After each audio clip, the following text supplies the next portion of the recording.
வணக்கம். ஆகாஷ்வாணி புதுச்சேரி செய்திச் சுருக்கம் வாசிப்பவர் வீரமணி. பிரதமர் திரு நரேந்திர மோடியும் பிரேசில் அதிபர் திரு லூயிஸ் இனாசியோ லுலா டா சில்வாவும் இன்று புதுடெல்லியில் இருதரப்பு பேச்சுவார்த்தை நடத்த உள்ளனர். பலதரப்பு மன்றங்களில் ஒத்துழைப்பு, சீர்திருத்தப்பட்ட பலதரப்பு வாதம், உலகளாவிய நிர்வாகம் மற்றும் பிரச்சினைகள் உள்ளிட்டவை குறித்து இரு தலைவர்களும் கருத்துக்களை பரிமாறிக்கொள்ள உள்ளனர். உயிருக்கு ஆபத்தான நோய்களிலிருந்து மக்களை பாதுகாப்பதில் முக்கிய பங்கு வகிக்கும் டெட்டனஸ் மற்றும் டிப்தீரியா தடுப்பூசியை மத்திய சுகாதாரம் மற்றும் குடும்ப நலத்துறை அமைச்சர் திரு ஜே.பி. நட்டா ஹிமாச்சல பிரதேசத்தின் கசௌலியில் உள்ள மத்திய ஆராய்ச்சி நிறுவனத்தில் இன்று காலை 11:30 மணிக்கு அறிமுகப்படுத்த உள்ளார்.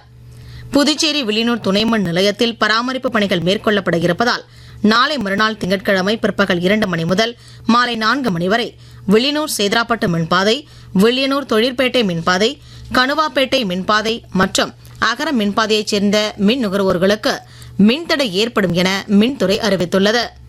காரைக்கால் நகராட்சிக்கு சொந்தமான குத்தகை இனங்களுக்கான மின்னணு ஏலம் வரும் 26ஆம் தேதி இணையதளம் மூலம் நடைபெறும் என நகராட்சி நிர்வாகம் அறிவித்துள்ளது.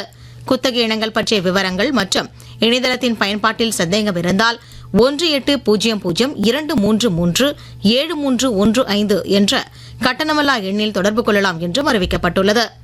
அடுத்த 24 மணி நேரத்தில் நிலநடுக்கோட்டு இந்திய பெருங்கடல் மற்றும் தென்கிழக்கு வங்கக்கடல் பகுதிகளில் புதிய காற்றழுத்த தாழ்வு பகுதி உருவாகலாம் என எதிர்பார்க்கப்படுகிறது.